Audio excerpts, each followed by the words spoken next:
Good morning to all of you. Today we are starting our chapter number 12, that is the aldehyde, ketone and carboxylic acid. And topic for today is the physical and chemical properties. सबसे पहले हम physical properties की अगर बात करते हैं, जो lower member है, जैसे कि methanol that is a gas, ethanol that is a volatile liquid.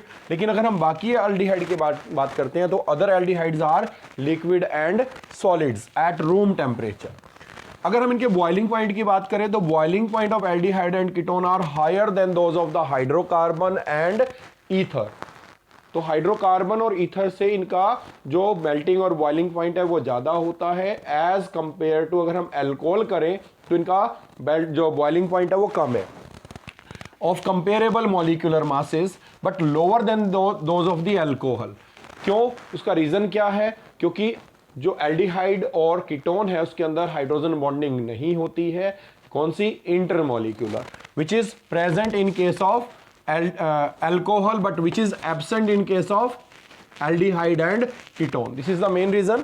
अगर हम बात करें lower members of aldehyde and ketone such as methanol, ethanol, propanone are miscible with water in any proportion. उसका reason क्या रहेगा? Because these have the ability to form hydrogen bonding with water. तो ये hydrogen bonding बना सकते हैं किसके साथ? वाटर के साथ. लेकिन जैसे जैसे हाइड्रोफोबिक पार्ट जो कार्बन चेन की लेंथ बढ़ेगी, हाइड्रोफोबिक पार्ट बढ़ेगा तो इसकी सॉल्युबिलिटी कम होगी because they can form hydrogen bonding with water. लेकिन जैसे जैसे हाइड्रोजन बॉन्डिंग है एक बनने में हेल्प कर रहा है, लेकिन हाइड्रोफोबिक पार्ट उसको क्या करेगा? अपोज करेगा, जिससे इनकी सॉल्युबिलिटी कम होगी. तो हायर वन की सॉल्युबिलिटी कम होगी, लेकिन जो लोअर मेंबर्स हैं उनकी सॉल्युबिलिटी ज्यादा है. Lower aldehyde have the sharp odour, pungent odour होती है इनकी. लेकिन जैसे जैसे कार्बन चेन की लेंथ बढ़ती है तो जो पंजेंट ओडोर है वो लेस होती चली जाती है और मोर फ्रेगनेंट होती है. तो ये फ्रेगनेंस में यूज होते हैं, जैसे आप परफ्यूम, डियो, ये चीजें यूज करते हैं. इसके अलावा जो हम घरों में मसाले यूज करते हैं जैसे इलायची होती है, दालचीनी है, तो उनके अंदर जो केमिकल प्रेजेंट होते हैं वो एक्चुअली में एल्डिहाइड और कीटोन के लॉन्ग चेन कंपाउंड होते हैं, जिससे उनमें से फ्रेगनेंस आती है. तो ये यूजेस में भी हम लिख सकते हैं. नेक्स्ट वन अगर हम आते हैं केमिकल प्रॉपर्टीज पर, तो केमिकल प्रॉपर्टीज में अगर चेक करते हैं सबसे पहली है न्यूक्लियोफिलिक एडिशन रिएक्शन. तो जो हमारा कार्बोनिल ग्रुप है इसमें जो न्यूक्लियोफाइल है, अगर हम CO को देखें that is in the plane, तो ये न्यूक्लियोफाइल इस पे अटैक कर सकता है अबव द प्लेन और बिलो द प्लेन. और इस रिएक्शन को हम न्यूक्लियोफिलिक एडिशन रिएक्शन कहते हैं क्योंकि यहां पर एक कार्बन पर न्यूक्लियोफाइल ऐड होता है. फर्स्ट इसमें जो आपका ये इंटरमीडिएट फॉर्म होता है जिसपे नेगेटिव चार्ज है, ये क्या करता है? अनस्टेबल होने की वजह से प्रोटॉन को बहुत जल्दी से एक्सेप्ट करता है. That means it accept the proton from the aqueous medium या जो भी मीडियम होगा जहां पर जो प्रोटॉन डोनेट कर सकता है उसमें से ये फटाफट क्या करेगा? H+ को एक्सेप्ट करेगा और जो O नेगेटिव है वो OH में कन्वर्ट होगा. तो इसमें दो चीजें ऐड होती है. जो कार्बन ऑक्सीजन डबल बॉन्ड है वो ब्रेक होने पर यहां पर दो चीजें ऐड होंगी. One is the nucleophile and other one is the proton. That's why this reaction is called nucleophilic addition reaction. Second अगर हम यहां पर आते हैं, ये इसका मैकेनिज्म था जो भी आपको बताया कैसे काम करता है. सेकंड अगर हम रिएक्टिविटी की बात करें तो एल्डिहाइड और कीटोन में से कौन ज्यादा रिएक्टिव है? तो aldehydes are the more reactive than that of ketone due to steric reason. क्योंकि स्टीयरिक हिंड्रेंस की अगर हम बात करें, अगर यहां पर H है, यहां पर H है, तो जो अटैक करेगा न्यूक्लियोफाइल वो आसानी से कर सकता है. लेकिन अगर हम यहां पर क्या करते हैं, इधर भी CH3 लगाते हैं, इधर भी CH3 लगाते हैं, तो जितना बल्कि ग्रुप होगा तो हिंड्रेंस ज्यादा करेगा, जिससे कि न्यूक्लियोफाइल का अटैक करना थोड़ा सा मुश्किल हो जाएगा. इसलिए एल्डिहाइड की रिएक्टिविटी ज्यादा है as compare to ketone. Next one nucleophilic addition and elimination reaction, जो ऑलरेडी आपको याद होगा, जो आपने बायोमोलिक्यूल वाले पार्ट में भी की थी. जो कार्बोनिल ग्रुप है उसमें अगर हम क्या करते हैं, HCN के साथ रिएक्ट करवाते हैं. तो कार्बोनिल एल्डिहाइड की बात करें या कीटोन, दोनों रिएक्शन शो करेंगे. HCN then it will give cyanohydrin. ये मैकेनिज्म आपको समझ में आ ही गया होगा कि CN इसके साथ जुड़ेगा और ये H इसके साथ जुड़ के क्या बनाएगा? साइनोहाइड्रिन. यही चीज यहां पर होती है. Sodium hydrogen sulphide adduct product, तो Na पे पॉजिटिव, SO3 पे क्या आएगा? नेगेटिव. तो ये क्या करता है? रीअरेंज कर लेता है. पहले यहां पर क्या आता है? ONA, यहाँ पर और SO3H, लेकिन ये प्रोटॉन को एक्सेप्ट करेगा तो ये प्रोटॉन क्या हो जाएगा, इंटरचेंज होकर एक्सचेंज हो जाएगा और इसमें क्या देगा, एडक्ट प्रोडक्ट। जो याद होगा sodium hydrogen sulphide adduct product देता था कार्बोनिल ग्रुप के अंदर। जो नेक्स्ट है ग्रिग्नार्ड रीजेंट, जो आपने इससे पिछले चैप्टर में की थी। ग्रिग्नार्ड रीजेंट RMGX करता था, तो इस केस में आपको मिलता था एल्कोहल। तो एक OH ग्रुप आता था और कार्बन चेन की लेंथ इंक्रीज होती थी।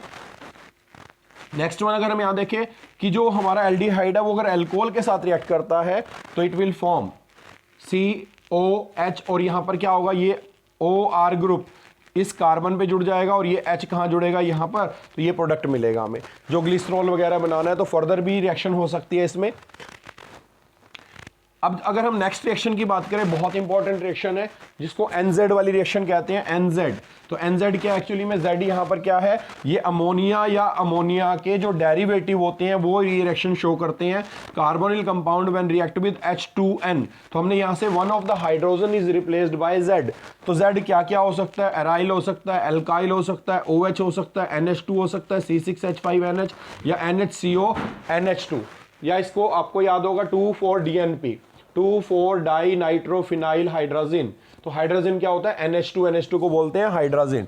तो उसी को अगर हम रीअरेंज करते हैं तो इस केस में जो प्रोडक्ट मिलेगा C डबल बॉन्ड N के साथ Z जुड़ जाएगा। याद होगा आपको NH2OH के साथ हमने रिएक्शन की थी जिसमें आपको ऑक्साइम मिलता था, तो डबल बॉन्ड NOH आता था, यहाँ पर OH क्या है, Z है।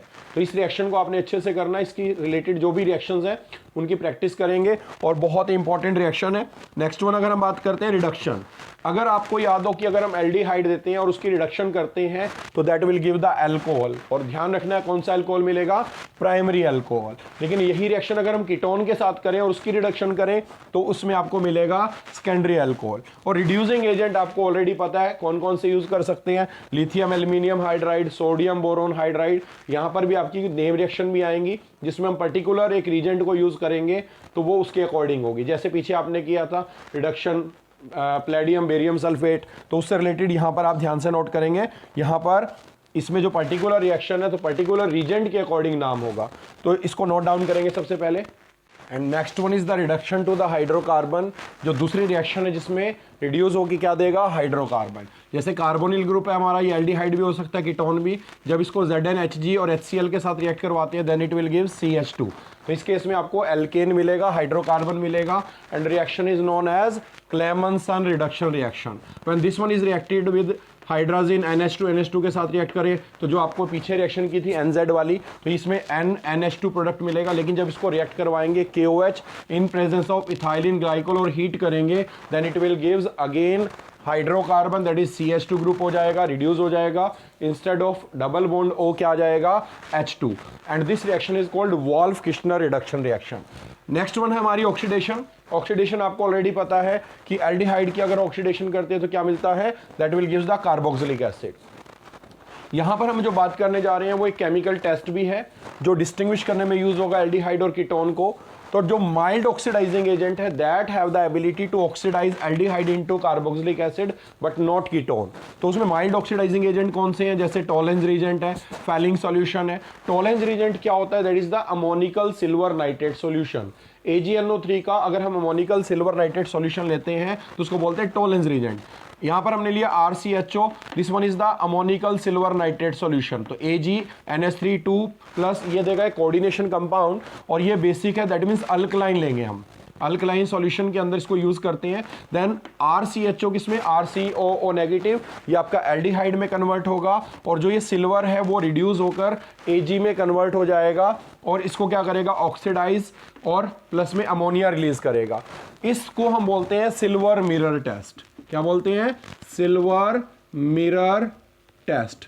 इसका रीजन क्या, अगर आप एक टेस्ट ट्यूब में रिजेंट को लेते हैं तो जो सिल्वर सॉल्यूशन से बाहर निकलेगी वो टेस्ट ट्यूब की वॉल पे जाके डिपॉजिट हो जाएगी और एक मिरर लाइक अपीयरेंस देगी, इसीलिए इस टेस्ट को बोलते हैं silver mirror test. Next one Fehling solution.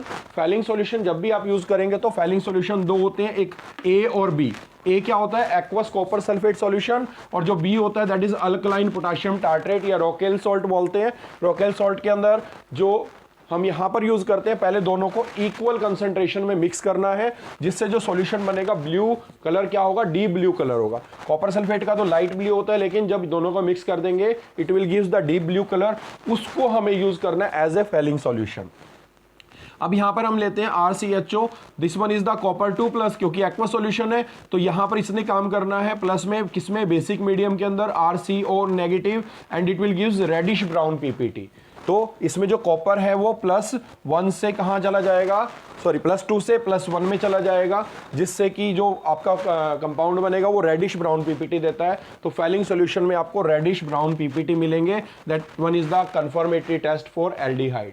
Aldehyde और कीटोन को डिस्टिंग्विश करना है तो इसको हम यूज कर सकते हैं, और यहां पर भी टोलेंस रिजेंट को यूज कर सकते हैं। थर्ड वन अगर हम लेते हैं oxidation of methyl ketone by haloform, जिसको हम आइडोफॉर्म टेस्ट भी कहते हैं, जिसमें ये ग्रुप हो CH3CO, अगर ये वाला ग्रुप किसी में प्रेजेंट है, कौन से वाला, अगर ये वाला ग्रुप किसी में प्रेजेंट है, that will give the iodoform test. और आइडोफॉर्म टेस्ट में हम क्या करते हैं, यहाँ हेलोफॉर्म की बात कर रहे हैं, बाकियों की भी है लेकिन मोस्टली हम आइडोफॉर्म को यूज करते हैं। तो यहाँ पर अगर आप नोट करेंगे NaOX, ये कैसे आया, NaOH + I2 को अगर डालते हैं तो it will gives NaOI + HI, तो काम NaOI ने या NaOX ने करना है, और ये क्या करेगा, इसके साथ इधर वाले पार्ट को क्या करेगा, RCOO Na में कन्वर्ट करेगा, और this CH3 is converted into CHX3।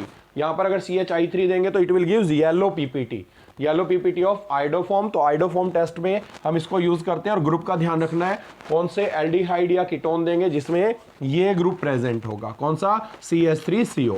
Next one, reaction due to the alpha hydrogen, जिस रिएक्शन का नेम है एल्डोल कंडेंसेशन रिएक्शन।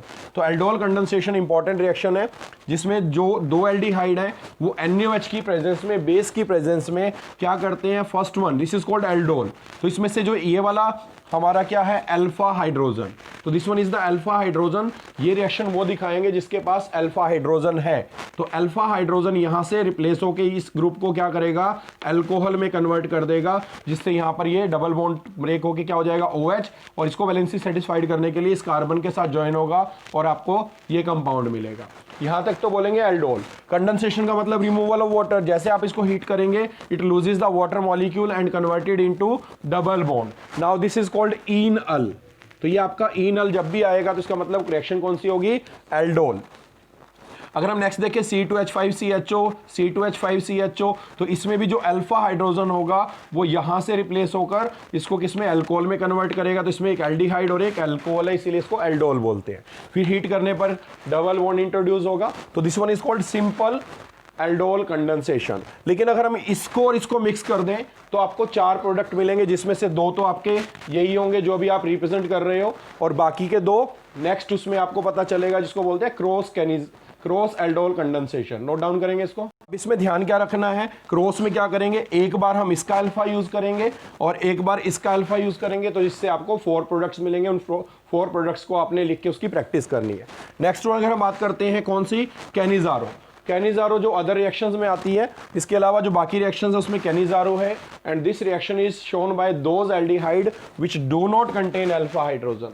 तो जो अल्फा हाइड्रोजन जिनके पास नहीं होगा वो ये रिएक्शन शो करेंगे, और जिसके पास होगा वो एल्डोल दिखाएंगे। तो यहां पर अगर हम देखते हैं तो एल्डिहाइड इसमें से सेल्फ ऑक्सीडेशन और सेल्फ रिडक्शन होगी, तो उसमें से एक एल्डिहाइड ऑक्सीडाइज हो जाएगा और दूसरा रिड्यूस। तो ऑक्सीडाइज होकर क्या देगा, sodium salt of carboxylic acid. अगर आप पोटाशियम यूज कर रहे हैं तो पोटाशियम सॉल्ट भी यूज कर सकते हैं, तो KOH अगर यूज करेंगे तो पोटाशियम सॉल्ट मिलेगा, प्लस दूसरा क्या देगा, उतने ही कार्बन का अल्कोहल, दैट इज CH3OH। अगर हम इसमें देखें C6H5CHO, इसके पास भी अल्फा हाइड्रोजन नहीं है, तो C6H5 कंबाइन विद C6H5, तो 2 मॉलिक्यूल यूज होंगे, जिसमें से एक ऑक्सीडाइज होगा और एक रिड्यूस। तो C6H5CONA plus C6H5CH2OH, this is called Cannizzaro. लेकिन अगर हम क्रॉस कैनिजारो करेंगे तो हम इन दोनों को मिक्स करेंगे, जिससे आपको 4 प्रोडक्ट्स मिलेंगे, जिसमें से 2 तो यही होंगे, बाकी के 2 में क्या करना है, एक बार आप इसको ऑक्सीडाइज कर देंगे, इसको रिड्यूस कर देंगे, फिर आपने इसको ऑक्सीडाइज करना है, फिर इसको रिड्यूस कर देना है। तो जो भी प्रोडक्ट्स आएंगे उनको रिप्रेजेंट करेंगे, तो that will be called cross Cannizzaro. And last one that is electrophilic substitution reaction. Electrophilic substitution reaction आप हर एक चैप्टर के जो आपका फर्स्ट चैप्टर है, सेकंड चैप्टर, उसके एंड में करते हैं। तो यहां पर ध्यान देने वाली बात क्या है कि जो इसमें एल्डिहाइड ग्रुप है या कीटोन ग्रुप है दैट इज मेटा डायरेक्टिंग। क्यों? क्योंकि विड्रॉइंग इफेक्ट शो करता है और इलेक्ट्रॉन डेंसिटी को कम करता है, ऑर्थो और पैरा पर, और बेंजीन रिंग को डीएक्टिवेट करता है। लेकिन जो मेटा है उस पर डीएक्टिवेट नहीं करेगा। इसीलिए जो ये वाला आपका एल्डिहाइड कीटोन और कार्बोक्सिलिक एसिड है, इसमें अगर आप क्या करते हो, ये 5 रिएक्शन शो करते हैं तो उसमें आपका कहां पर लगेगा, मेटा पे। लेकिन इसमें भी 5 की 5 रिएक्शन शो नहीं करता है। उसका भी रीजन क्या है, क्योंकि जो हमारा AlCl3 है एनहाइड्रस, वो उसके साथ केमिकली कंबाइन हो जाता है, जिससे कि जो इलेक्ट्रोफाइल है वो प्रोड्यूस नहीं हो पाता है। तो इसलिए कुछ लिमिटेड रिएक्शन शो करेगा। लेकिन आप अटैकिंग रीजेंट हमेशा कहां अटैक करेंगे, that is at meta position. इसको नोट डाउन करेंगे और इससे रिलेटेड NCERT के जितने भी क्वेश्चंस हैं इन टेक्स्ट हैं उनकी आप प्रैक्टिस करेंगे।